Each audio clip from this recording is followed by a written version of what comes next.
Rejoice and be glad in it, and be glad in it. Oh, this is the day that the Lord hath made. I will rejoice and be glad in it. This is the day that the Lord has made. Come on, everybody sing, this is the day.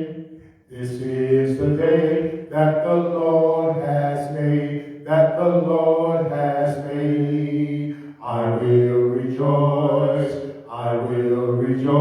and be glad in it, and be glad in it. Oh, this is the day that the Lord has made, and I will rejoice and be glad in it. Oh, this is the day. This is the day that the Lord has made. One more time, everybody. This is the day. Yeah, this is the day that the Lord has made. That the Lord has made. I will rejoice and be glad in it, and be glad in it. Oh, this is the day that the Lord has made, and I will rejoice and be glad in it. This is the day that the Lord has made. We are so glad to be with you, and we're going to sing another song, but we're just so happy for all of my brothers and sisters that's joining us on Facebook Live tonight. Welcome to the Empowerment Center. And we're so glad to have my good friend and brother, Dr. Kendall Coleman, one of our brothers from the Monument of Faith Evangelistic Church, an elder there, superintendent of Sunday school, a teacher in the public school system, an educator, a father. And he said he just wanted to come over and just help us sing. Now, you know the Lord is blessing us. Anybody else want to come help us sing? What we going to sing, Dr. Give me that second song. It slipped my mind. I will bless. I will bless. So we're going to sing this song wherever you are, wherever you're watching us. How many know that it's good to bless the Lord?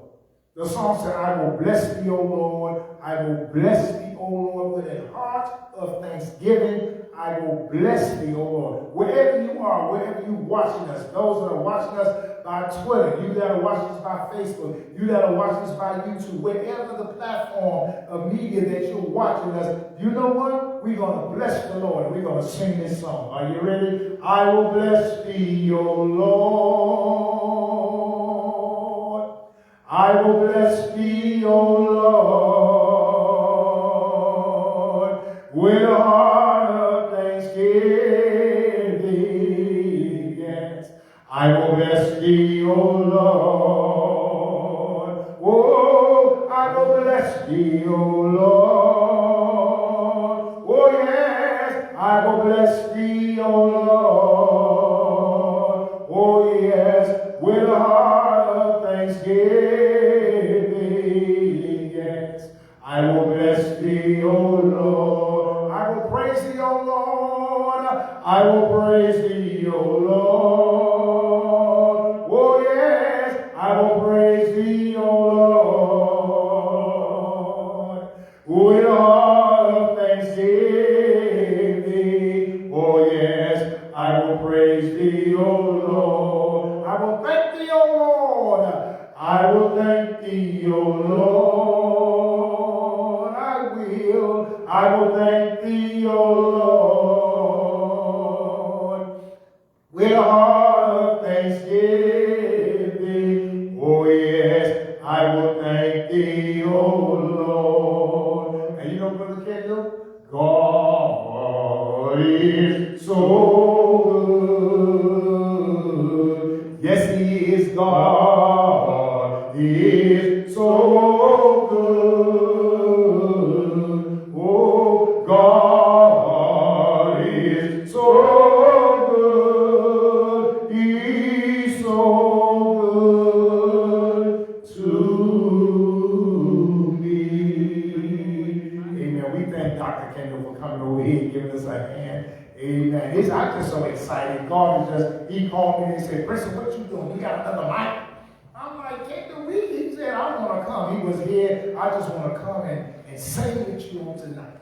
Some of you all say you have the experience and excitement Dr. Kendall had, because you had to sing with me by video. You had to sing with me. You had to sing with me, you know, with your phone. So I'm just so glad. I just every now and then think that we ought to be able to sing and worship God. One of the things I told our people, Sister Pruitt is here tonight, and those that gather here tonight, those on the way, and you that are watching us all over the world. One of the things I tell people is that every now and then you need to practice doing your own praise and worship.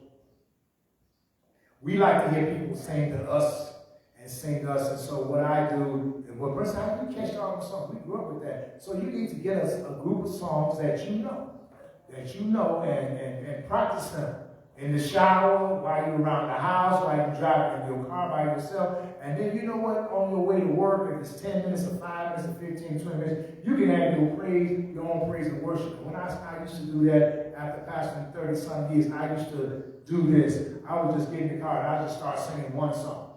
And one song would lead me to another song. And another song would lead me to another song. And after a while, I got to know how to put songs together. This song goes with that song. This theme goes with that theme. And then this theme goes with that theme. And after a while, it just comes natural. And so you should be able to say, you know what, I'm going to take 15 minutes and I'm just going to sing some songs. Well, Preston, I'm not a songster. Yes, you are. Sing, make melody in your heart, one to another. We had that old series. Start singing and humming and singing to yourself. Because, you know, some of the other people, they come on the radio, they cut up the radio and they'll go to singing. And so you can make melody in your heart and sing songs. And so that's what we're doing. So every now and then, you know, I said, well, we don't have to, you know, sometimes musicians cost money. You know, hey, we can sing 1 or 2 or 3 songs and go right into our teaching. And that's what we've been doing. And so for those of you who say, well, Princeton, I don't know those songs. Well, guess what? You notice that our theme song is This Is the Day That the Lord Has Made. So every Saturday at 6 o'clock around this time, you can be ready. You can cut on your followers on YouTube. And we start saying, this is the day that the Lord has made. I will rejoice and be glad in it. This is the day that the Lord has made. You can sing with us. And you know, one time I was with another church, and one of my big sisters, she's gone now, Apostle Dr. Joanne Long. She was one of my big sisters, and she came up with some more words to this is the day that the Lord has made. So she was saying, well, you know what, in the day, she said, I got to thinking that there are seconds, she said there are minutes, and then there are hours in a day, and then she said, then it's the day, then she said, then there's a week, and then she said there's a month, and there's a year. I'm like, well, how you going to fit all that and say, this is the day that the Lord has made? She said, let's sing. Let's start singing. So she starts singing, this is the day. Then she starts saying, she said, this is the minute, and the Lord is in it. I'm like, well, yeah, that'll work. That'll work. So that means every minute, the Lord is in it. I said, I don't know. So we would say, this is the minute, and the Lord is in it, and the Lord is in it. Then she went to, I said, I wonder what she's going to do now with the hour. She said, this is the hour of the Lord's power. I'm like, hour of power. Oh, okay. This is the day. This is the hour of the Lord's power. Now, then we got the hour, we got the day that the Lord has made. Then she said, this is the week. I said, I wonder what she's going to say with the week. She said, this is the week of Satan's defeat. Amen. So you can say, on Monday, this is going to be my week of Satan's defeat. I don't care what's coming. Satan is going to be defeated on this week. And when things go wrong in the week, you say, no, but I don't care. This is the week of Satan. Satan, you are defeated in this week. This is the week. And I said, okay, now she's going to come with a month. I wonder what she got to say about the month. She said, this is the month where truth triumphs.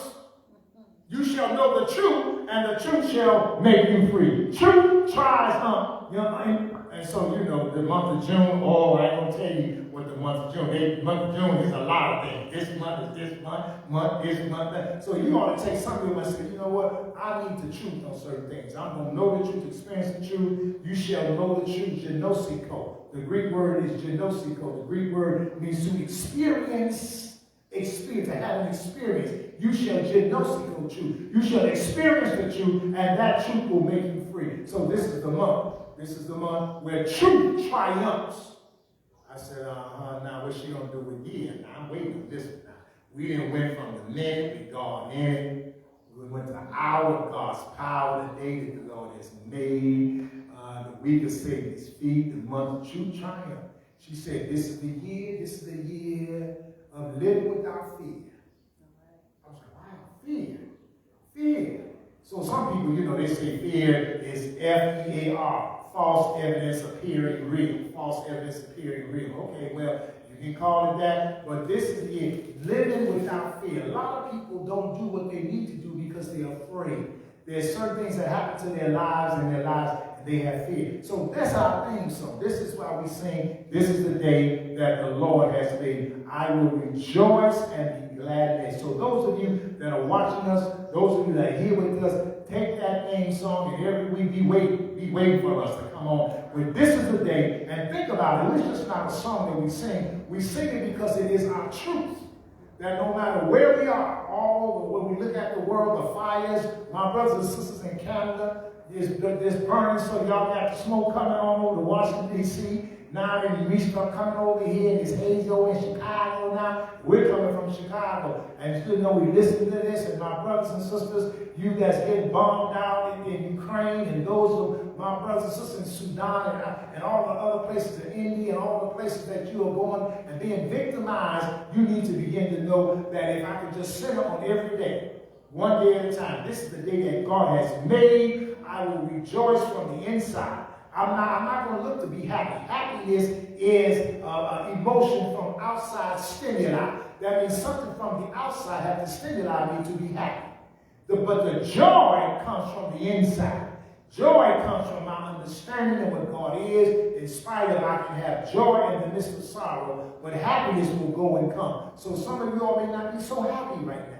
You may not be happy right now, but if you pray for the Lord, then this other song that says, the joy of the Lord is my strength. The joy of the Lord is my strength. He gives me living waters, and I thirst no more for the joy of the Lord. So I pray for your strength. I pray for where you are, that you will begin to experience joy in your emotions. Amen. Well, we've just been so glad for those of you that have been following us. We have been doing a series, and I'm excited because I can teach, preach, whatever. We've been studying the life of Elijah. And there was so much in the book of Elijah that we said we were going to do this series. We wanted to start this series, and we want to look at some characters, some biblical characters. One of the things that I really challenge a lot of our students and others, that the word needs to become flesh.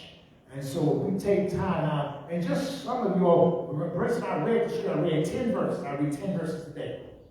I read a chapter a day. And then when I said, so what did we get out of it? Well, I'm just trying to go through the Bible.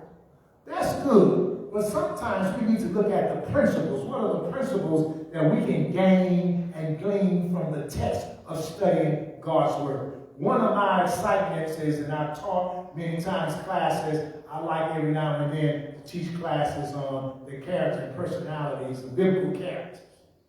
To take a look at, Paul said Elijah was a man of like passion, and he prayed and went no rain. So what was he like? So we've been studying Elijah, and when we get through the series of Elijah, we're going to go to Nehemiah. So those of you that's been calling me and texting me and inboxing me saying you've been helpful and thankful for what we've been doing and sharing the word and bringing new insight, I thank you. Continue to pray for me that God continues to give me the revelation as we study his word. Well, we're in part 3 tonight, and we're going to be in the 18th chapter of 1 Kings, and we're going to still take this piece by piece. I don't want to be too long, because if we give you too much information, you'll lose it. And so therefore, I give enough that I feel that you've had enough, and I release it. We've been dealing with the book of with the prophet Elijah. We're going to look at his whole life from the 17th chapter, how God introduced him, from the fact that he ended up at the brook Cherith. Then the word of the Lord told him to go to Zarephath. And so now we're at the 18th chapter, where the word of the Lord comes to him again. It's ironic that sometimes in our zeal for the Lord, We put people in boxes. So I thought about Elijah, and we talked about it in, I don't think it was lesson 1 or 2, how there are certain people for us as believers that represents a negative. And so when we see people like them, then we tend to put them in the same box. So I thought about that, and it was tickling me, Dr. Kendall, because Elijah had an issue with Jezebel. He didn't like her. He didn't like her because he didn't like what she was doing to Israel, how she used her influence. But even though he was frustrated with Ahab too, but he's not like a sister, and she was, but not like a woman that knows how to influence her husband, because first of all, he married her for political reasons anyway. And so then she was able to use her influence to get him to build and serve the Baals and the gods, and build. So Elijah just didn't like her. Elijah just didn't like her. And so Jezebel couldn't, but who is Elijah? Because she didn't like the prophets of God anyway. She had them put to death. The ones that she knew about, she had them put to death. And so, you was on the death list anyway, Elijah. They just didn't catch you yet. So Elijah goes in, he's zealous for God. Okay, God going to use me. So he just get himself together as a man of God, put on his prophetic robes and stuff, and walked up into the king's palace. I guess he had his anointing on, he was flowing, he had a word for Ahab and Elijah. It must have been Jezebel, must not have been there. Jezebel just must have been in the other room or something at that point. Because he walked up in there and he told him it's not going to be no dew nor rain until I say so. And walked out. He was coming against Jezebel and also the Baals, because they were dealing with the god of fertility and the god of the rain and the thunder and all that. We'll talk about that some more. And so he walks out of there. And God says that boy had got himself into a bunch of trouble. Because he don't know. Even though I used him as my instrument, he don't know the backlash of spiritual warfare that's about to come against him. So I got to hide him. So now, if we're looking at it from a natural side, had I been Elijah, you know what? I left my house, put on my robes, went to the White House, had a word. And as soon as I came out, God told me to go live in outdoors. And the birds going to feed me. What? So, I can't have no hair shit. What? You know the what? You telling me now, because I did what you going to tell me now, for me to get, not right, you didn't say go home and pack. You say get me over to Sharon and hide thyself.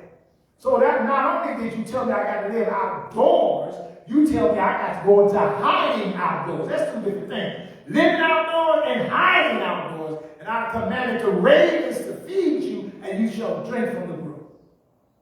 So I don't get no shot. No. I don't get to see nobody. No. Sometimes God takes us to charity. We have to depend and trust on him. But then this is the thing. And then the word, after he had been there for a while, and broke out of the word of God said, I will send you to Zarephath. Now, in the text, if you note the text takes time to say Zarephath, the widow of Zarephath, which belonged to Zidon. It takes time out in the text. So that's the thing that really got me going. On chapter 17, verse 8, it said, then the word of the Lord came to him, saying, arise, go to Zarephath, which belongs to Sidon, and dwell there. Not hide. You can live there now. See, I have commanded a widow there to provide for you. So he rose and went to Zarephath. Now, what is the connection between Jezebel and Zarephath? What is the connection that God is trying to strip him from us being putting people in boxes? Because if I don't like you, I don't like people that look like you. I don't like people from your same neighborhood. So then if you go back to history, Jezebel was the daughter of King Edbel of the Zidonians, Phoenicians of the Zidonians in Tyre. So Zidonians were those who was under Jezebel's daddy's overview, and they worship Baal. So when you say Jezebel, you got to think about the Zidonians, and the Zidonians were people of color.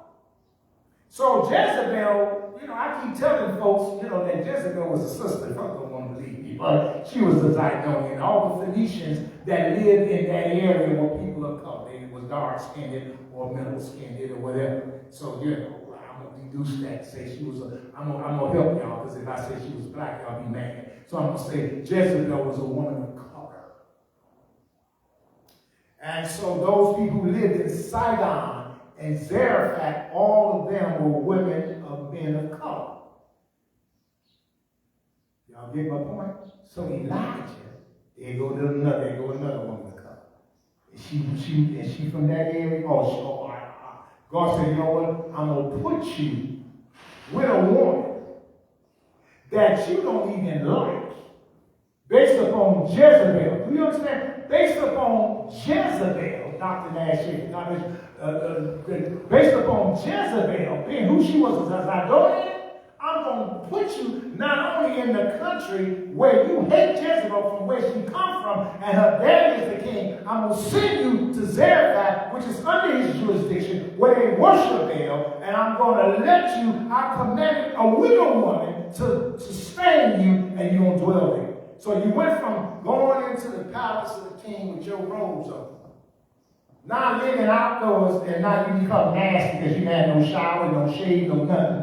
Now the word says go to Zarephath, where I commanded the widow to say, go dwell. So you went from hiding in the woods to get you a bath or a shower at Zarephath, living among the folk that worship which he was always against.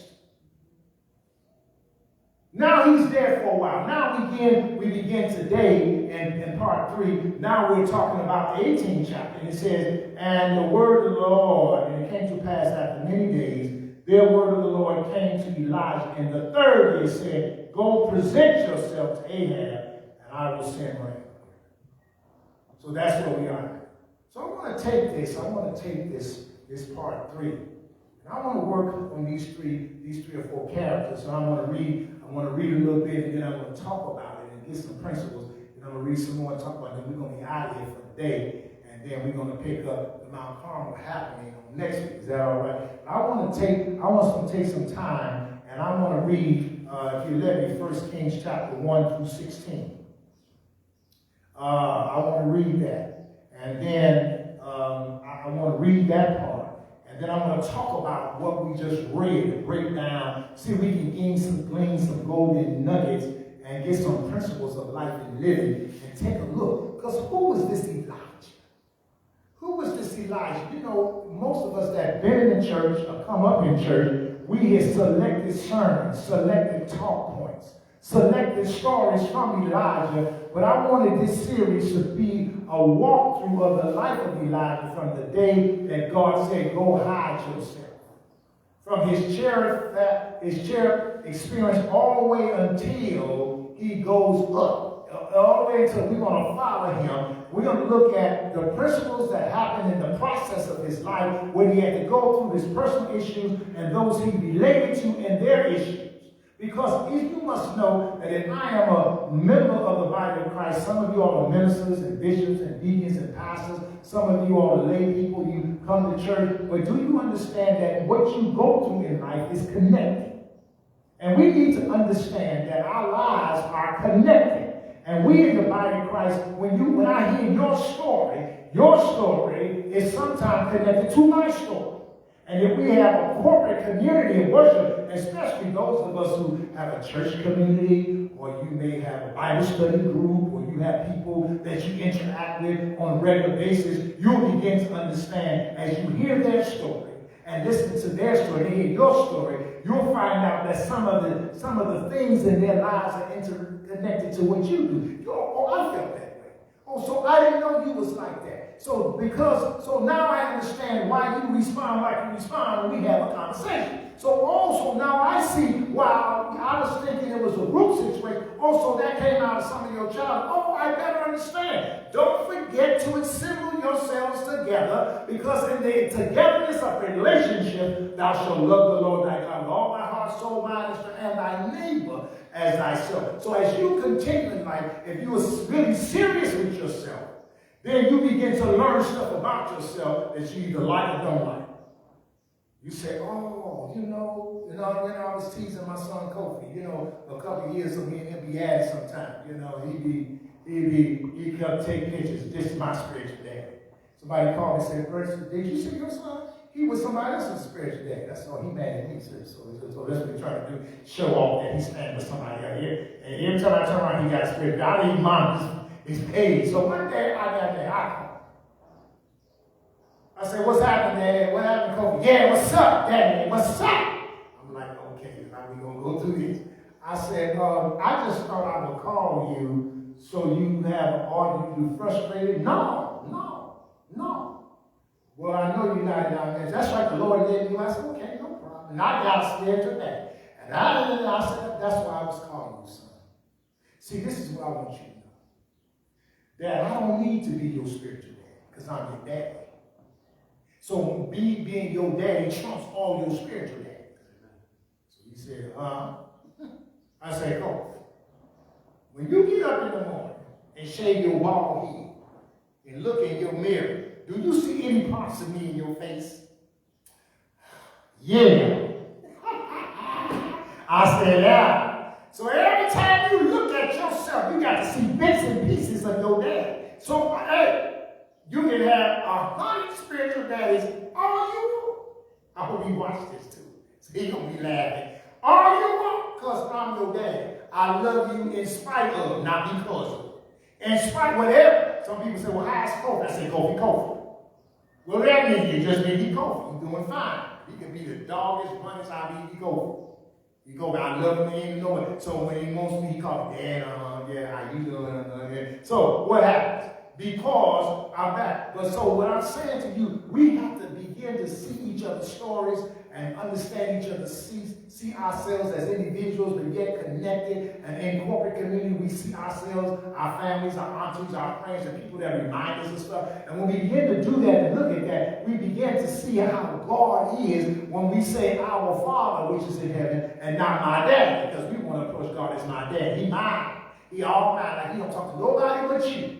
Oh, you know, that's that my dad concept. Those of us who have daughters, Pastor Dr. Shep, don't have no daddy's girl. No, she thinks she owns you. She knows how to get out of you. When Lord would come over, I know I'd be like, I put my hand in the pocket. No. My hand in the pocket. I'd be on my money. No. Before I know when she leaves out, my hand in my pocket, and nothing in it. It needs nothing. Got it again. I so when she comes from, I'm gonna get nothing. She is Daddy, oh yeah, I wrote this hand up. Daddy, you see my hair, how I look. But Daddy, you don't want your daughter to look good. Hot here. So when you begin to understand that our Father is God Father, not my daddy, it changes the way we relate to each other. So this is the reason why we're taking the time to go into the character studies of certain personalities in the biblical narratives. So we're looking at Elijah. So we're finding him now that God has told him to get up and go show yourself. So let me read these 16 verses, and I'm sure as I read these verses, some of you all that are Bible students and Bible scholars, some stuff going to pop out at you already. See, because the Word of God is sharp. Some of my teachers and students and others, you're going to see some stuff as I read. And then after I read this part, I want to go in and talk about some of the stuff that you saw or didn't see. Is that all right? Okay. And so 1 Kings chapter 18, verse 1. Let's go. And it came to pass after many days that the word of the Lord came to Elijah in the 3rd year, saying, go present yourself to Ahab, and I will send rain on the earth. So Elijah went to present himself to Ahab, and there was a severe famine in Samaria. And Ahab had called Obadiah, well, like Hebrews said, his name is Obadiah. Okay, Obadiah or Obadiah, who was in charge of his house. Now, Obadiah feared the Lord greatly, for so it was, while Jezebel massacred the prophets of the Lord, that Obadiah had taken 100 prophets and hidden them, 50 to a cave, and had fed them with bread and water. And Ahab had said to Obadiah, go into the land to all the springs of water and to all the brooks. Perhaps we may find grass to keep the horses and mules alive, so that we will not have to kill any livestock. So they divided the land between them to explore it. Ahab went one way by himself, and Obadiah went another way by himself. Now, as Obadiah was on his way, suddenly Elijah met him. And he recognized him and fell on his face and said, is that you, my Lord Elijah? And he answered him, it is I. Go tell your master, Elijah is here. So he said, how have I sinned, that you are delivering your servant into the hand of Ahab to kill me? As the Lord your God lives, there is no nation or kingdom where my master has not sent someone to hunt for you. And when they said he is not here, he took an oath from the kingdom or nation that they could not find you. And now you say, go tell your master Elijah is here. And it shall come to pass, as soon as I am gone from you, that the Spirit of the Lord will carry you to a place I do not know. So when I go and tell Ahab, and he cannot find you, he will kill me. But I, your servant, have feared the Lord from my youth. Was it not reported to my Lord what I did when Jezebel killed the prophets of the Lord, how I hid 100 men of the Lord's prophets, 50 to a cave, and fed them with bread and water? And how you say, go tell your master Elijah is here? He will kill me. Then Elijah said, as the Lord of hosts lives, before whom I stand, I will surely present myself to him today. So Obadiah went to meet Ahab and told him, and Ahab went to meet Elijah. Then it happened, when Ahab saw Elijah, that Ahab said to him, is that you, O trouble of Israel? And he answered, I have not troubled Israel, but you and your father's house, in that you have forsaken the commandments of the Lord, and have followed the Baals. Now therefore send and gather all Israel to me on Mount Carmel, the 450 prophets of Baal, and the 400 prophets of Ashtoreth who eat at Jezebel's table. That's the narrative. That's the narrative that I want to talk about tonight. I want to take a look at Elijah, the life of Elijah, and the process of his journey. And I can say, on the way up to Mount Carmel, there's some things you have to take care of before the fire comes. See, we want to jump into Mount Carmel right away. The Lord said, go show yourself to Ahab, and I saw, whoop, and the fire fell. No. There's some precursors and some things that happen, some personalities, some history issues, and some other things that you need to go and know about, and some confrontations you need to stand up to before the miracle of the Mount Carmel experience. Then you got to be creative enough to call the convocation. Sometimes we need a miracle. Not something you just a miracle. So call the folks involved and let's have the miracle happen. But be known unto you all the dynamics that involve. So let's look at some of these dynamics. I want to look at the players tonight. I want to look at Elijah as a player. I want to look at Obadiah or Avaji as a player. I want to look at Ahab as a player. And I want to look at Jezebel as a player. I want to look at those characters. Because all of those, and then we really got to add to that all of Israel. But that's going to be part 4. But tonight I want to take a look at the players.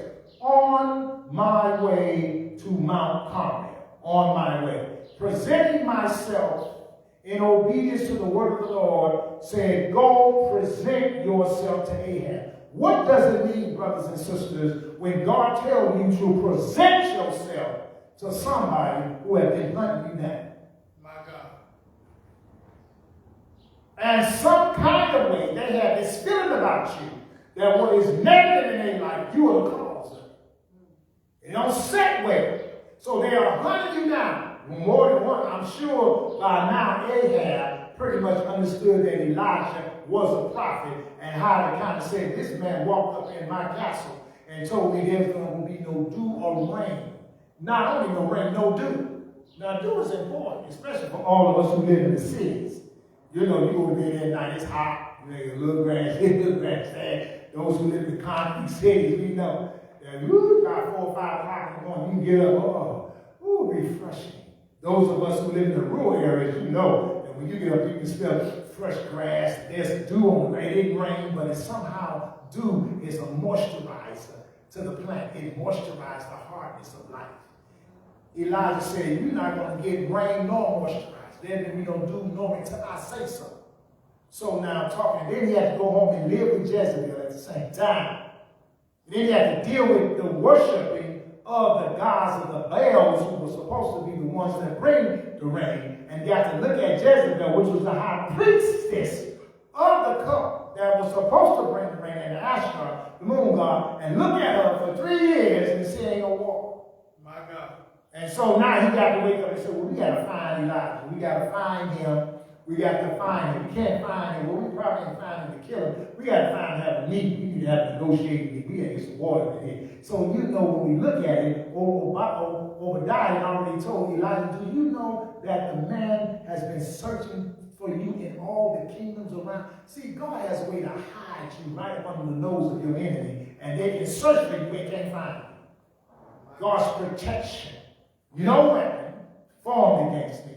That was shall prosper. And so now, if we go by it, when I studied, when God told him to go hide yourself by the brook Cherith, Cherith was about 25 to 35 miles out of the jurisdiction of Ahab.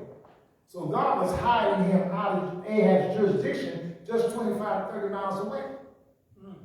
Then he told him to go, get up and go to Zarephath. Now, when I did the study in our other lesson, Zarephath was 85 miles from the brook Cherith in Sidon. Now, if Ahab, and then Elijah stayed there for about 3 years, or close to 3 years, if you take away how many months he was at the brook Cherith.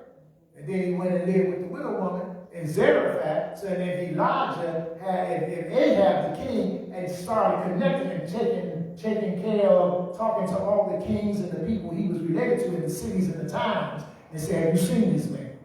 He's on the warning list. Do you know him? No. You sure you don't know him? Well, I need you to sign this affidavit saying you looked for him and you didn't find him. So they had all these affidavits in the king's office. Nowhere have we found Elijah. And Elijah is dwelling in Zarephath, having him a ball, and nobody could find him that was sent to look for him. Now that tells me something.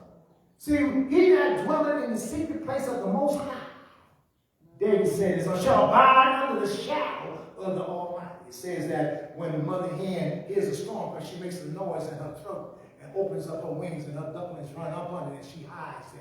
God can hide us from situations and circumstances that will either take us out or cause us problems or cause us to get into situations before our timing of what he wants to do for us. So it was not time yet for Elijah to meet Ahab. So God kept him hidden. Sometimes, we have to understand that because sometimes in our lives, we get out of time. God said, I don't want you with that person.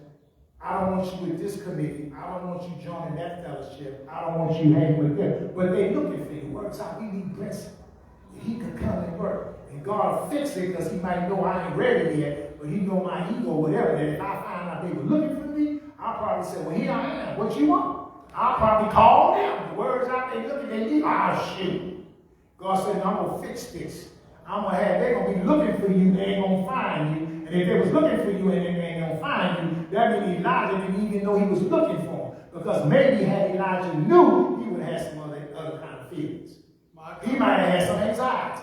Oh, Lord, now you told me to hide in Cherith. You told me to go by the brook, Cherith. And now I'm on the brook, and you told me to hide myself. So I'm in hide mode. And you say, okay, I change your process. Now go to a city, come out the woods, go into a city and dwell. Yes. And then I'm going to put you with a woman that ain't got no, really, she's a widower, but then, I forgot to say that she was a widower with means. But she didn't have the resources she needed to activate all the means. So Elijah, I need you to go, not looking for a miracle. I need you to go and be the miracle. Yes. See, you're going to be the miracle. Here's a widow woman, got a little son. She don't have too much to eat. She's going to eat, and based on her calculations, she's going to die after a certain day. Now, I need you to go and move with her faith and tell her to give you a tithe first. Just give you a cake first. And based upon that, tell her that the meal and everything is not going to run out until the effect of the wicked is over. God will give you sensibility to prosper when he's also judging the wicked. My God. Now, sometimes the righteous are punished with the wicked. I understand. But there are certain times where God will send a judgment on a community, a place, or a town. And you can live in the middle of that community, place, or town, and it don't affect you. You can dig a well in the middle of famine and find water when everybody else ain't got nothing. Some of us can understand that. Some of you all, God delivered you from COVID when everybody else was dying. You walked around the COVID. You had your mask on. They said the first responder. By all things, you should have had something. You can walk around, people got bug or flu and coughing and got this disease and that disease and be on your assignment. But God got you on a spiritual assignment. And because you're a spiritual assignment, no weapon. So therefore, he'll put you in a doghouse and you come out not smelling like a dog. He'll put you in the fiery furnace and you don't even, when hair, some of y'all women know, I know when my mama used to years ago, when she used to have that hot comb and put that hot comb on the stove and she was pressing my sister, I could smell it all over the house. Somebody get their hair done. Now imagine the Hebrew boys in the fiery furnace and they come out not smelling, no smell of smoke, no sin. Now, people today, some of us, I ain't going to say, when I was at church in one of our churches, they used the church for a graduation, for some kindergarten kids.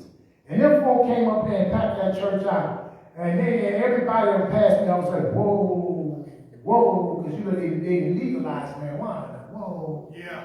And the marijuana was so heavy in the building that me and one of the workers and the sound man and all that, he was saying, hey, Prince. I was like, hey, Doc, what's up? He said, hey, Prince, man, we got a contact high. Yeah. Like, hallelujah. Hey, I'm like, hey, I stopped feeling a little bit. I'm like, you know what? You ever got a contact high next to somebody, around somebody that's smoking weed? I mean, it's so bad nowadays. I pull up at the light, and I can know that the person next to me in the car smelling weed. Sometimes it'll come through your system, your air conditioning system. There's a person on this side and that side behind you, weed all in the air, especially if you got a keen sense of smell, don't like the smell. So, sometimes you can be around folk and catch stuff. And so here we are. So when we look at all these situations, and so here we are. Let's get back to the text. I'm wandering a little bit. Let's get back here. So here Elijah, as a resource person, gets the woman, and she started living again. And decides, well, you know what? I got a big house. In fact, I can give you can have an upstairs room. So Elijah ended up having his own room and his own bed. Because it talks about that. He took the boy up and put him on his own bed that he slept on. He wasn't sleeping on the couch at the widow woman's house. And she sustained him. That means she could cook. He wasn't at no McDonald's every day. We talking about praying the Lord. No. So now after being there for 3 years, God said, now I need you to go present. Now, so he walks up in there and he comes. So as I began to look at Elijah, and I see now, God said, now I've shifted you to learn from hiding and running, to go to Zarephath. Now I'm teaching you not to put people in the same category. Because the woman at Zarephath, she favors Jezebel. She's dark just like her. She's from, but in the middle of where she are, she began to believe God. Even though she lived in the middle of a town that was one of the main towns of the Baal cult, she began to say, now I know. So I need you to go and be a missionary to a person and change their spirituality mandates. It's changed their whole spirituality motif while you become their miracle, because I'm about to use you for a miracle, but I got to train you what a miracle is like. So Zarephath is a training place. Now that you learned the lesson, you got, those two situations. Now it's time for you to shift now to where I got to get you. I got to get you to Mount Carmel, and I got to do some things with you. So let's talk about the journey to God. Go present yourself to Ahab. Now, if then the brook Cherith was 25 miles from where Ahab was, and Zarephath was another 85 miles. So we're talking about 110 miles that Elijah had to go. Now, I don't know where he picked up his servant at, because his servant shows up later, but I don't know. But he's got to walk 110 miles so to present himself there. What is going on in Elijah's head that he didn't win and ain't no water? And he's the one that got the power, hallelujah, to bring the water. Now, what was he thinking? I just was wondering, if I could talk to Elijah, what were you thinking in that 110-mile trip on your way back to Ahab? Not knowing that he had been looking for you. But you knew that I told you to go present. And then I also told you that when you was coming with some Christmas presents, because when you was coming, you was going to get the water. I already told you. When you hit your way, on your way headed to me, I had already told you was going to bring the rain. Oh, you already knew that. Some of us would have had, an ego. Yeah, so what you want now? Then, God sent me on back home, because, I got y'all's answer. Yeah, what's up? Yeah, I don't know. But sometimes God has to mellow us out. Yes.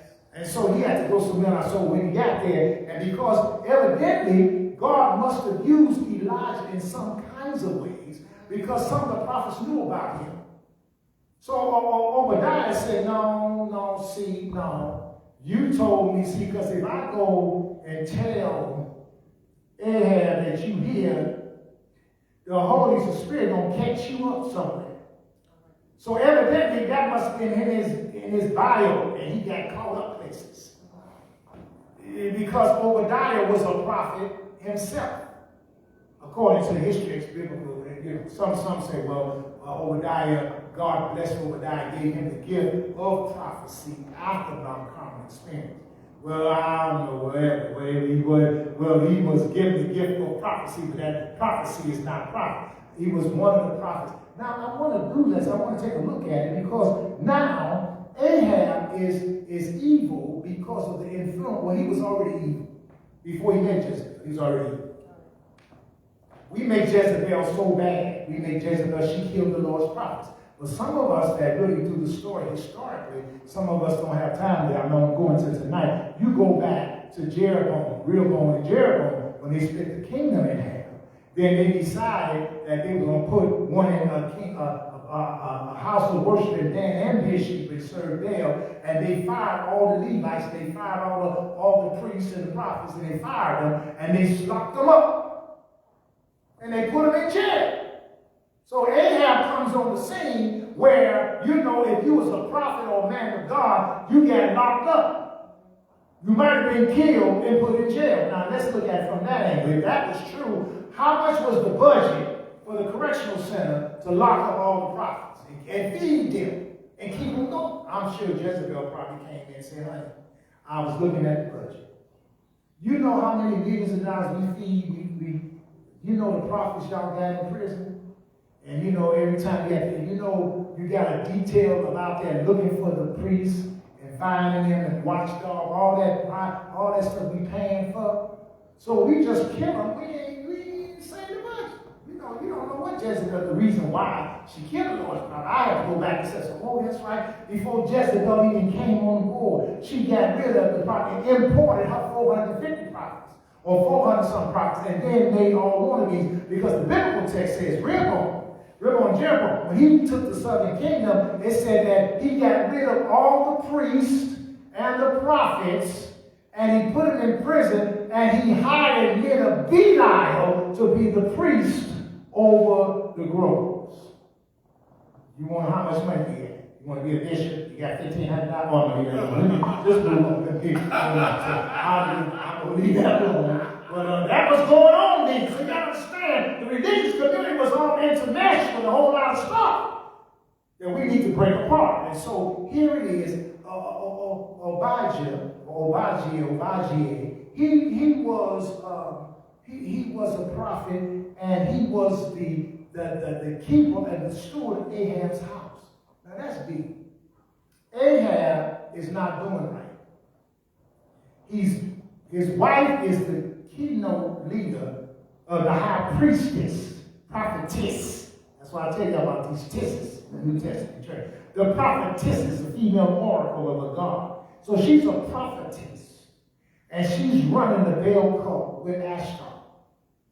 And Obadiah is a man of God that fears God. And he's the governor of the house. How is that? How is it that Obadiah is the governor of Ahab's house? A man of God that fears God greatly according to the text. And later on the text said, and he's been knowing God since his youth. So here's a PK, Dr. Nash. Here's a PK. Here's a person that's been knowing and fearing God from his youth, that feared God greatly, that got elevated as the steward of the king's house. He kept the budget. He was in charge of all the facilities, the money, and all the distributions. He ran the king's house. He was like Joseph and Potiphar. He ran a spiritual, righteous man running an evil king's stuff. So some of y'all say, "That's not in all that politics stuff." Ain't nobody in politics saved. Ain't nobody in politics in the government. I don't know about that. There are some righteous folk that's in high positions in charge of the money, the budget, and all that. And so here it is, we look at this character, Obadiah. And he, at the same time, recognized. Now, he took some risk. Jezebel wasn't playing. Now, he's up in Jezebel's face and Ahab's face, giving reports. And he's a man of God. Now I thought about that because sometimes evil people want people that's righteous over their stuff. Yes. See, a thief don't want a thief handling his money. No. A thief find out a thief is over his money. No, he don't want a thief don't want a thief being his bank. No, a liar don't want another liar as his inside man. Because he can't trust him. So it's this dubious situation that God sometimes put us in a situation that where what you would think that because this is an evil situation, it ain't good, that you can't be in there. So I was thinking about that. I was saying, the man of God, the this and this, and he over here in Chicago, and he's the mayor, but he ain't the pastor. So I want to know on June Pride Month, is he gonna lead the parade? Well, see, so if we go down to the city hall and find out that the budget director of the Pride Parade is a believer, you say, no. Yeah, where they look like you just with them too. Yeah, with them. I don't care what you say over there, you're with them. You're in the king's palace, you're all up in his face. You see Jezebel every other morning, y'all have coffee together. How is that? You gonna tell me you gonna be up in the king's palace and you ain't like him? God, come on. No. So God has a way. He has a way, doing some stuff now. Because, Joseph was like that. So, because Potiphar's wife thought, he was like him until he got away. He thought, you don't know who he be able to rule. He was like, no, he said, no, I love the Lord. I love the Lord. Yeah. So Obadiah said, I know she's killed up the prophet. I sent a word out. I got my people, got my inside people, go get the prophets. Go send a message to them, get out of his house that they come. Tomorrow they come into his house to get him. So, tell them we got a special, we got an underground railroad. Ain't nothing new in the sun. You talking about Harry Tubman, underground railroad. There ain't nothing new in the sun. Obadiah was the head of the prophets under. Y'all gonna make me holler. I told you that principles in the word of God. So Obadiah, that just hit me a minute ago, man. Then Obadiah was coordinating and put together an underground railroad for 100 of God's prophets and had 2 caves somewhere where he shipped them. And it was a 50 in each cave, and he was sending water, bread and water to them. Yes. This is all I can get off the table, bread and water. Well, Obadiah, can you give me some meat? But I don't know about no bread and water. Then I thought about it, I laughed. I said, well, see, Obadiah was a man. He used the resource of another person. But they only had bread and water in high. But Elijah had bread and water and meat. So see, y'all missed that. Sometimes I just rather be falling direct in the hands of the Lord, because see, them ravens brought him some meat and some bread, and he drank his water. Twice he get meat and bread twice a day. But still, the 100 prophets, they had meat, they had water, bread and water. And he hid them. And he yet, because he hid them with Jezebel knowing about it, and Ahab knowing about it, and still be trusted. That means you can do right, and then your enemy know you're doing right. And they don't say nothing because they trust you, because what you bring to them is confidence on the other side of their negativity. Yes. And I say, wow. That's why I want to look at that. That's part of it. So now Elijah, he's got to look at his boy, Obadiah. Now, I was doing some study, and I, don't let me get in touch and talk with the Hebrew Israelites and stuff. They something with me, man. They verse the street, and then I got the Black African American Bible, and then I was reading some of the evangelical notes. Evangelicals note says that Obadiah here is not the Obadiah, prophet Obadiah, that wrote the book of Obadiah. Now, that's what they say. But that ain't the way the other folks say. They say that prophet Obadiah that you read in one of the minor prophets is the same prophet that was the steward of Ahab's house, because he was the Edomite. Well, I'm going to leave that alone.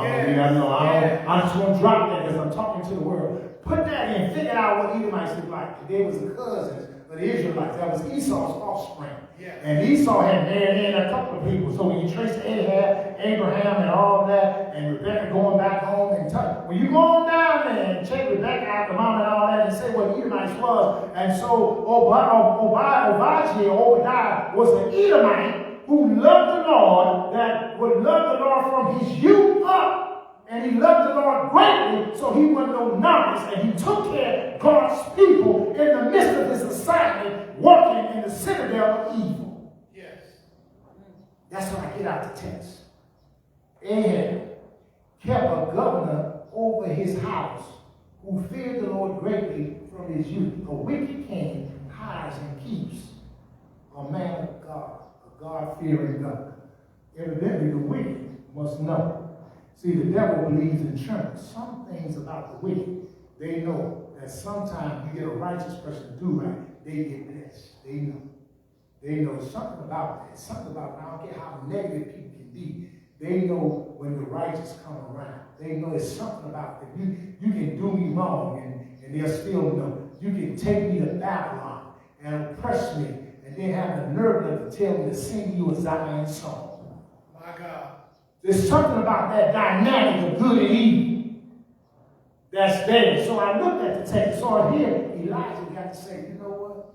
Hey, my man, how's things? They probably talk, what is the Lord doing? Man, hey, man, when you up in the house, I can't believe you Obadiah. Hey, Elijah, guess what? You know I'm up in there. You can't be telling me to go. You can't be telling me, man.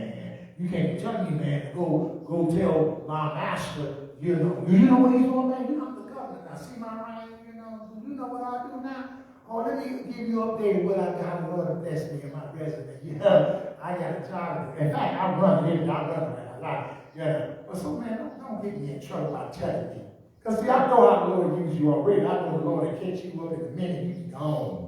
And I already got enough against me now, so that ain't doing no triggers and stuff. So I don't need no triggers right now.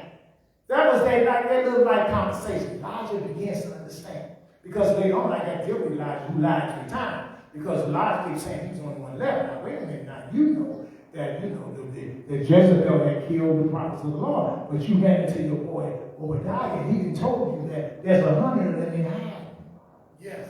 So you got to say you're the 101. See, but you got to use that. So I'm gonna get that in the next lesson. How he lied 3 times. Because I'm tired of you lying like 7 times. But so now when he met Obadiah, Obadiah said there was 100. And if Obadiah was a prophet, then there's 100 plus him, Obadiah plus Elijah. So that's 102 people now. 101 people with him. But sometimes we go through things and God uses us, we want to declare and boast in the Lord that we the only one that got the revelation. We the only one that's standing up for righteousness. We the only one. God said, I got people here in other places that's doing stuff. And I got other people taking care of this stuff. And the evil folk know they're taking care of it, and they look in the other way because I'm in charge. I'm sovereign God. So I began to look at that. Jezebel, great influencer. Sleeping with Jezebel whenever he wanted to, but yet he kept Obadiah. Jezebel, where you still got that man and everything together? Why he still up there? Baby, no. Let's not. Let's come on, give you a look. Don't baby me. No, we ain't going there. I could just see, just fathom in my mind what Ahab was going through, living with Jezebel, knowing what Obadiah had done, and knowing that he knew where 100 more prophets were. That they were in conflict with her 450 prophets and her 400 that Eli had taken. You know, preachers and folk, they do talk. The word be out. I heard that he was getting bored by, what happened? Obadiah comes in to the cooks. Now, Jezebel got 450 prophets in the room that eat at her table. Now, he's managing the whole house.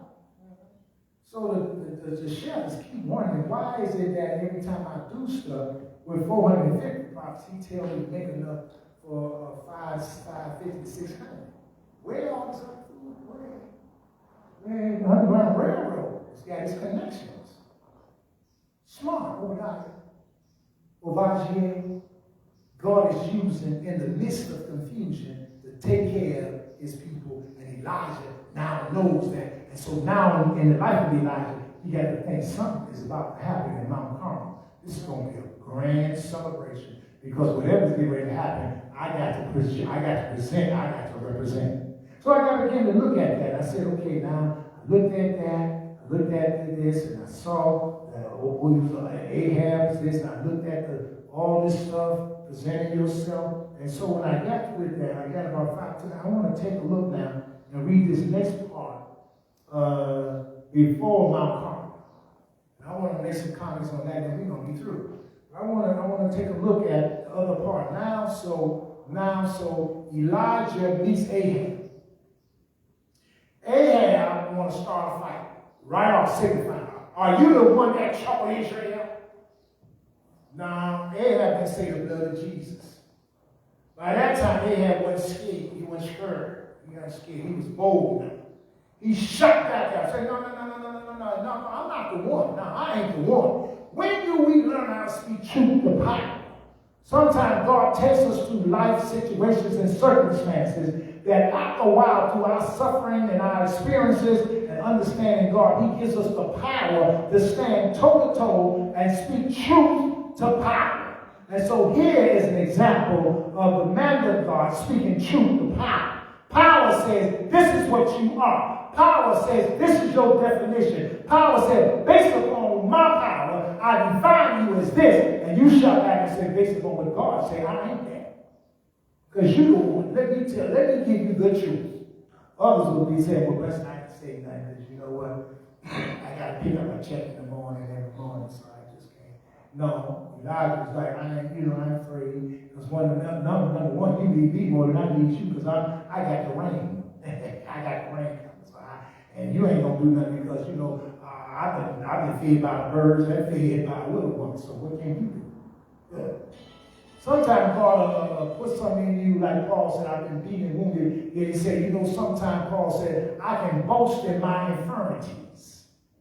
More than some of y'all, I can beat up more than all I can care less about. You are crying. You don't know what it means to be like this. So sometimes God will let you go through certain situations and have certain infirmities that you can boast in them to give you strength, not to be arrogant, to let you know, hey, I know what God can do, and I know how God uses me, and I know my experience with God, and so I'm not interested in your unreadiness about the process, because now I see you ain't with me, and you ain't there where I need to be, and you can't run with me in this, so I'm going to put you on hold, and I'll pick you up later if you're ready then, but I got to go ahead and do what God told me to do.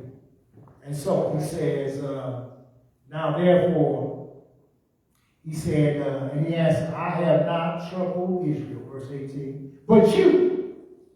Then he said, not only you, your father's house. Oh, you don't go there? Your daddy, your granddaddy, your cousins, everybody. You and your father's house have, in that you have forsaken the commandments of the Lord and have followed the Baals. Plural. You followed them. You and your father's house. It didn't just start with you. I go to Ancestry.com. I look, hey, your great-granddad, your uncle on your mama's side, all y'all. Oh, now therefore, send and gather all Israel to me. In fact, I want all Israel. You the king, I want you to call a convocation. I want you to put out the word. I want you to call everybody at Mount Carmel. As the king, I want all the Israel.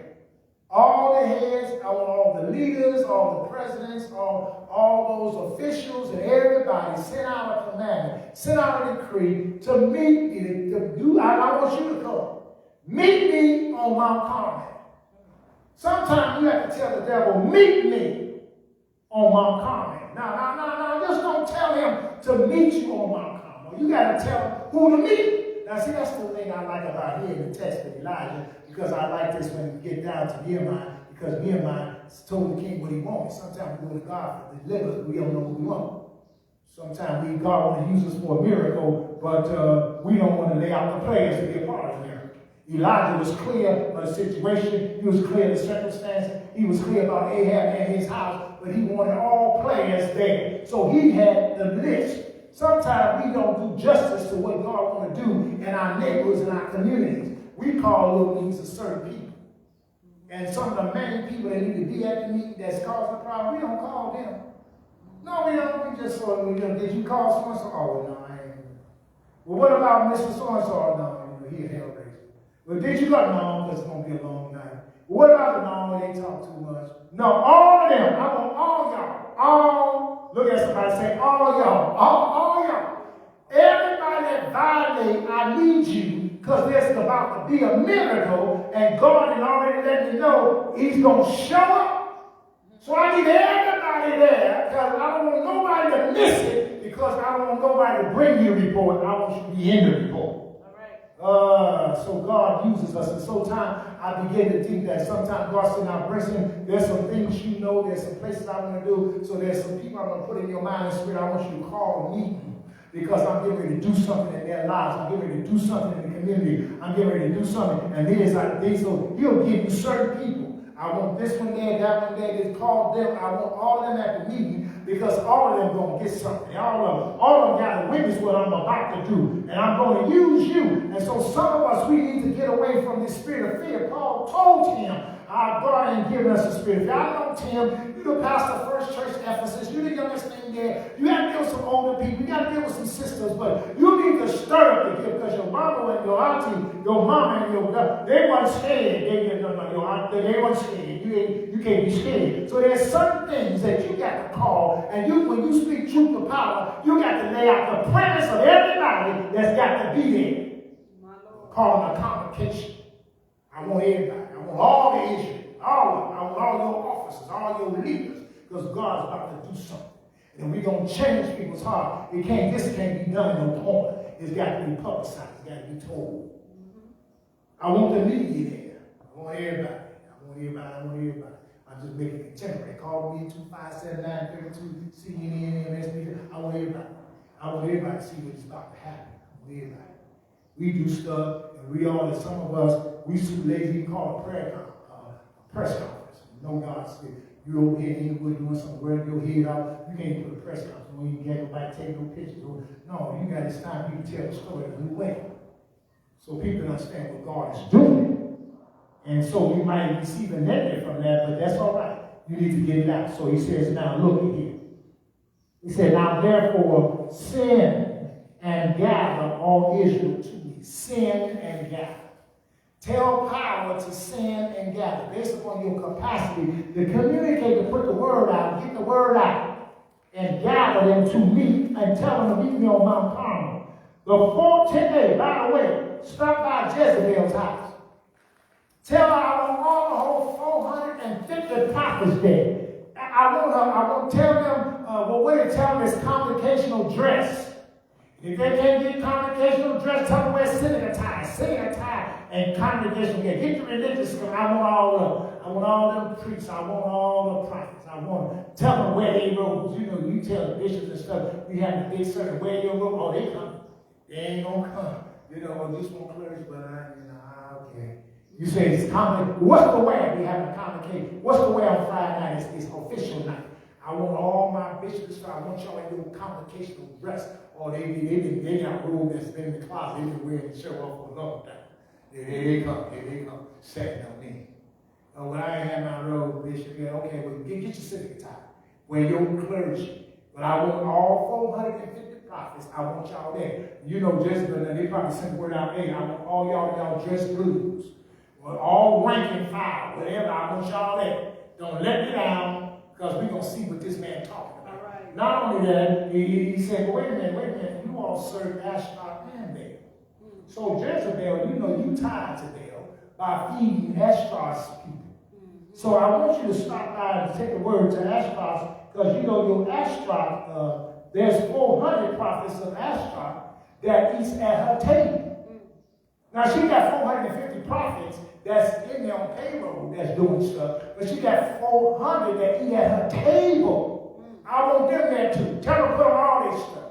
Be there. That's 850. Be 850 plus. Hey, build them all. Build the Lincoln Mall. Just build them all. Build them all. Build them all. I was like, well, why is that? With Jezebel, he didn't understand that. So now we go back to what? Ashtaroth. There were 400 prophets of Ashtaroth that sat at Jezebel's table. So what you have to understand, the Baal cult worship was, Baal was known as the sun god or the storm god that brought about the rain, but he was the supreme male deity.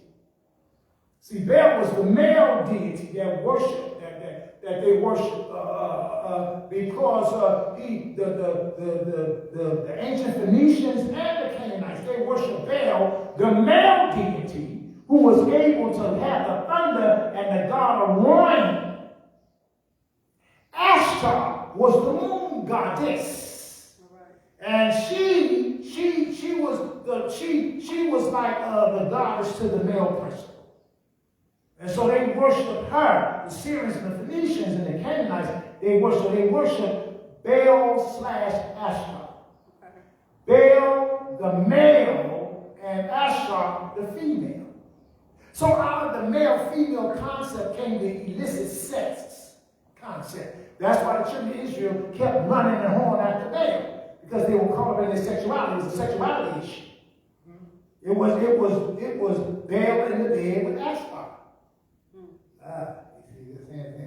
Jezebel made sure. Jezebel said, I got 450 prophets. That represents the male side, but when we're going to study later, because all of the male prophets of Jezebel were feminine men. There's some of them casted. But we'll get back there. That's later on down the road. And just to drop that, y'all, the outfits that they wore was similar to the Ku Klux Klan's outfits. It's in the text. Later on, I'll go back in. Go on back around here. I was just mad. Don't want to jab here. Maybe you go stay. So here we go. Baal and Ashtar, the sexual promiscuity ritual, the ritual of prostitution. Ritual prostitution was the name of the game. So my 450 prophets, I got to take care of my males, 450 prophets, because I worship the male god, Baal, but I got to take care of his honey, her prophets, so I'll feed them at my table. Elijah said, I want all y'all. Him, her, all y'all. I want Z, X, Y's, nouns, I want all y'all. I want all y'all. X, Y, XYZ gender, no gender. I went on to say I met them, but see, there ain't nothing new in the sign. Well, all y'all there at the congregation. I ain't gonna wait for no money. Just meet me on Mount Carmel, because it's gonna be a showdown. Oh, so now, it's almost time. So now I got to read this other part for you to see what I'm saying in me through. So now I got to go to verse 20. So Ahab sent for all the children of Israel and gathered the prophets together on Mount Carmel. And Elijah came to all the people and said, how long will you falter between two opinions? If the Lord is God, follow him. But if Baal, follow him. But the people answered him not a word. They ain't got nothing to say. Then Elijah said to the people, I alone am left a prophet of the Lord. I one. But Baal's prophets are 450 men. Therefore, let them give us 2 bulls, and let them choose 1 bull for themselves. Cut it in pieces, and lay it on the wood, but put no fire under it. And I will prepare the other bull, and lay it on the wood, but put no fire under it. Then you call on the name of your gods, and I will call on the name of the Lord. And the God who answers by fire, he is God. So all the people answered and said, hey, that's a good option. Yeah, okay, all right, I'll set the stage. So now you got to be smart as a man and woman of God. When God has got you in a position of speaking truth to power, to listen to how God gives you how to do the what. So all the people answered. Now Elijah said to the prophets of Baal, choose 1 bull for yourselves and prepare it first, for you are many, and call on the name of your God, but put no fire under it. So they took the bull which was given them, and they prepared it and called on the name of Baal from morning even until noon, saying, oh, Baal, hear us. But there was no voice, no one answered. Then they leaped about the altar which they had made. And so it was at noon that Elijah mocked them and said, oh, cry out, for he is a God. Either he is meditating, or he is busy, or he is on a journey, or perhaps he sleeps and must be awakened. So they cried aloud and cut themselves, as was their custom, with knives and lances until the blood gushed out on them. And when noonday was past, they prophesied until the time of the offering of the evening sacrifice. They didn't prophesy. But there was no voice, no one answered, no one paid attention. Then Elijah said to all the people, come near to me. So all the people came near to him, and he repaired the altar of the Lord that was broken down. And Elijah took 12 stones, according to the number of the tribes of the sons of Jacob, to whom the word of the Lord had come, saying, Israel shall be your name. Oh.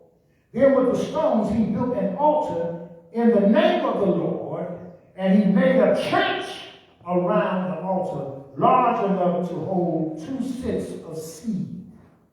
And he put the wood in order, cut the bull in pieces, laid it on the wood, and said, fill 4 water pots with water, and pour it on the burnt sacrifice and on the wood. Then he said, do it a second time. They did it a second time. He said, do it a third time. And they did it a third time. So the water ran all around the altar, and he also filled the trench with water. And it came to pass at the time of the offering of the evening sacrifice that Elijah the prophet came in and said, Lord God of Abraham, Isaac, and Jacob, in Israel, let it be known this day that you are God in Israel, that I am your servant, and that I have done all these things at your word. Hear me, O Lord, hear me, that this people may know that you are the Lord God, and that you have turned their hearts back to you again. You have turned their hearts back to you again. Then the fire of the Lord fell and consumed the burnt sacrifice, and the wood, and the stones, and the dust, and it licked up the water that was in the trench. Now when all the people saw it, they fell on their faces, and they said, the Lord, he is God. The Lord, he is God. this process. I just got a couple of things I want to point out. I began to look at, now wait a minute, what Elijah did, he had to go back before he could bring the rain. See, everybody wants the rain. God said, no. Before I give you back what you need, you're going to come back to me. And you're going to come back to me according to the rituals that I prescribe. And you're going to do it within the time frame that I set. So isn't it something that it was the evening sacrifice? In the Israel community, when it came down to the worship in Yahweh Jehovah, there was a certain time in the evening, 3 o'clock in the afternoon, around that time, where the evening sacrifice went before the Lord to make the sacrifice. Elijah timed it. I'm going to time this, that in fact, we're going to reinstitute the process of worship. You ain't going to get no water and don't know how to worship. Before I give you some food, you don't know how to worship. We want to give people stuff. We want to put back stuff. We want to put back stuff over broken up stuff. We want people to have some renewed confidence of who they are in themselves. We want our communities to be restored, but we don't want to put it back according to the spiritual mandates of what God is saying in His sovereignty. All we want, we have a need. The water was ready. Elijah said, you ain't ready for the water. The water ain't coming yet because you got to go back. We got to do worship. We got to lay out the worship. What you say has been so old. You all been serving there. You didn't broke the church. There ain't no church. Ain't no walls. Church been closed. They boarded up. He said, no. What he said, the text said, go back and fix the altars that were broken down. The symbols of worship were broken down. Well, Preston, you don't have to be all up in no chapter. I argue with you about that. But Elijah, in this text, says we got to put the symbolism back. Yes. See, that's the problem. Everybody got symbolisms but us. See, the church folk, we let people walk all over our symbolism, all over our history, all over our stuff. Everybody else, they got them a sign, a logo, a crest, a building, a meeting place, a flag, all that stuff. We talk about, well, you know, it ain't about breaking mortar. It always has been about breaking mortar. Even in the wilderness, they put a tabernacle together with badger skin. Yes. There's always been a place where God dwelt. When God was in the wilderness, the cloud and the fire came and stood over the place. There's always been a place. And Elijah, when Jacob was running from Esau, he stumbled and he went to sleep and he saw that. He woke up and said, this is a Bethel, this is the place. And I knew it not. Where is your Bethel? Where is the place? You have broken down. You serve these fallen gods. You in idolatry. You in an idolatrous relationship. You in this, and this. And you have torn the temple, the places of the altars, the places where we met thee is our altar. You can't sacrifice unless you have an altar because the altar sanctifies the sacrifice. You can't have the altar. You can't burn the sacrifice without the altar. And you can't have an altar that's broken down. Yes. Elijah said on Mount Carmel, we got to reinstill before the people. We got to bring back their memory. All right, we got to go back. We got to build a stone. In fact, not only are we going to build an altar, we're going to be similar. I want 12 stones. I want 12 to represent the 12 tribes. Y'all, Israel, 12 tribes. I want the 12 stones to be there. Now I want to show you that the symbolism there. And I thought I said, wow, 12. He kept saying 12. He said 12 there. Now when he said the symbolism, he put the stones in there. Cut up everything. He said, now y'all know, first of all, there's a family. He said, I want you to go into your need and bring an offering. Yes. I said, what? So, there was a famine and water was scarce. But I want you to get 4 buckets of water that's scarce. And I want you to pour it over. That's wasting water. That's good drinking. Pour it over. I want you to do it. I want you to do it 3 times. I said, well, when I started looking at the sex doctor shape, I said, oh, symbolism. 4 buckets times 3 times is 12. I'm going to lay the foundation of giving back into the sacrificial system that out of your need, I need 12. Yes. To lay the foundation back on the sacrifice.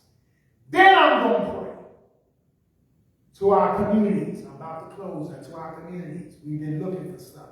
It's been a famine in our lives. It's been a famine in our communities. Yes. It's been a famine. We need God, but we got to go back to our worship. We got to go back to the place. Yes, Lord. Even in some songs, and in the African American song, it says, "Lest our feet stray from the places our God where we meant thee. Yes. Lest our hearts drunk from the wicked wine of the world we reject thee." So sometimes we can be drunk, or sometimes we can be in a famine, and God is saying, before I send the rain, I need you to renew your worship. He said, before I send the rain in your life, I need you to repair the worship altars that you torn. Where is your altar? Where is your, symbolically, where do you meet me? Where is your secret place? Where is the place that you have met me? Where is the historical place? Not only as you as a person, but the corporate community. Where are the citadels of altars that represents my presence, that represents a place to come? Where is it?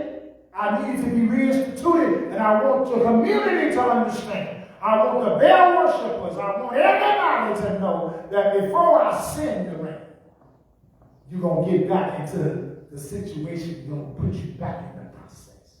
Renew, repair the altar, and lay out the sacrifice. I beseech you, therefore, my brothers and sisters, that you present your bodies a living sacrifice. But as you present your bodies a living sacrifice, I need to be put on the altar. Old song says, "Is your all on the altar of sacrifice laid? Does your heart, the spirit control? You can only be blessed and have peace and sweetness when you yield Him your body and your soul." Yes. Body and soul must come to the altar to lay on it to be the sacrifice. But if the altar is torn down and not built right, you ain't going to get no rain. Ain't no fire going to come either. Because the rain is coming after the fire. But the fire's got to come. When the fire comes, it's going to burn up the sacrifice. I accept it. It's going to lick up the water, because fire don't like when it's wet. God said, no, I got to do a miracle now. I'm going to bring fire on wet. Your life is wet, you wet, everything about you is wet, ain't getting no fire, ain't gonna be no igniting. But when you get your altar ready, when you lay your altar like it's supposed to, and you put your sacrifice on there, and it can be wet, wet, wet, wet. But when you lay yourself before me and call on my name, I'll make wet hot like fire. I'll let the fire lick up the wet. And you'll have to say, for the Lord, He is the Lord. For He is the Lord. And so it is on tonight as we move to our part 3. And so we conclude this process by this song, because I got to sign off, and I got to sign off my way. For He is Lord. He is Lord. He has risen from the dead, and He is Lord. Every knee shall bow, every tongue confess that Jesus Christ is still the Lord. Elijah had to make that clear to Israel, for He is Lord. He is Lord. He has risen from the dead, and He is Lord. Every